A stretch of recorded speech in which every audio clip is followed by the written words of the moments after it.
News anchors TV, இது நம்ம channel, நமக்கான சேனல். வணக்கம் மக்களே, நலமா இருக்கீங்களா? நான் உங்க அருணா ரமேஷ் பேசுறேன்.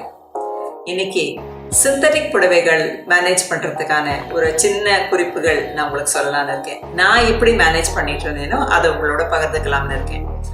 நான் செய்திகள் ரொம்ப அதிகம் வாசிச்சுட்டு இருந்த நாட்களில் நான் எல்லா வித சாரீஸுமே யூஸ் பண்ணுவேன். காட்டன் புடவைகள் அதிகம் பயன்படுத்துவேன். மிச்சப்படி சிந்தட்டிக் புடவைகள், பட்டு புடவைகள் விசேஷ நாட்களில் கட்டுவோம். ஸோ எல்லா வகையான புடவைகளும் வச்சுருக்கோம். இப்படின்ற போது எல்லா வகையான புடவைகளுக்கும் ஒன்னொன்றுக்கும் ஒரு மாதிரி பராமரிப்பு விதம் இருக்கு. சிந்தட்டிக் புடவைகளில் அதுலேயே பல ரகம் இருக்கு. அதாவது ரொம்ப லைட் வெயிட் இருக்கும், லைட் வெயிட் புடவைகள் இருக்கும், கொஞ்சம் ரஃப் புடவைகள் இருக்கும், ரொம்ப வழுக்கின்னு போகக்கூடிய சாட்டின் கைண்ட் ஆஃப் புடவையெல்லாம் அப்புறம் வந்தது. ஸோ இந்த மாதிரி புடவைகள் பலவிதம் இருக்கும்போது ஒன்னொன்றும் ஒரு மாதிரி நம்ம தனித்தனியாக வச்சோன்னா நம்ம எடுத்து கட்டுறதுக்கு மறுபடியும் வைக்கிறது ரொம்ப ஈஸியாக இருக்கும். சில புடவைகள் நம்ம ஹேங்கரில் மாட்ட முடியும். ஹேங்கரில் மாட்டி வச்சா அப்படியே இருக்கும்.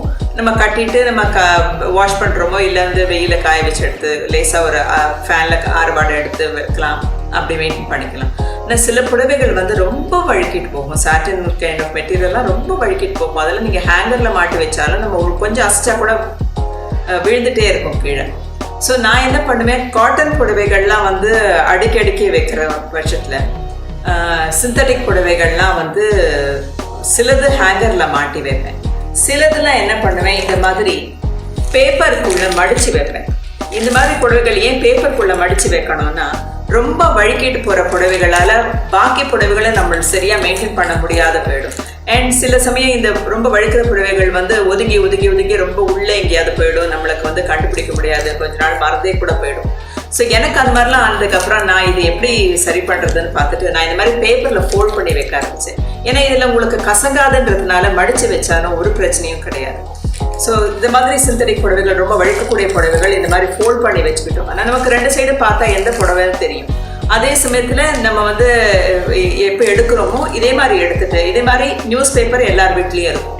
இதே மாதிரி ஒரு சிங்கிள் நியூஸ் பேப்பர் வேறு நியூஸ் பேப்பர் எடுத்து இதில் ஃபோல்ட் பண்ணி வச்சிட்டோன்னா நமக்கு எடுக்கிறச்சேனும் திருப்பி வைக்கிறதுக்கு ரொம்ப சௌகரியமாக இருக்கும். ஸோ இந்த குறிப்பு நான் பயன்படுத்திக்கிட்டு இருந்த குறிப்பு உங்களோட ஷேர் பண்ணியிருக்கேன். நான் சொன்ன குறிப்புகள் உங்களுக்கு பிடிச்சிருந்ததுன்னா லைக் பண்ணுங்கள், கமெண்ட் பண்ணுங்கள், ஷேர் பண்ணுங்கள். மறக்காமல் எங்கள் நியூஸ் ஆங்கர்ஸ் டிவியை சப்ஸ்கிரைப் பண்ணுங்கள். நன்றி.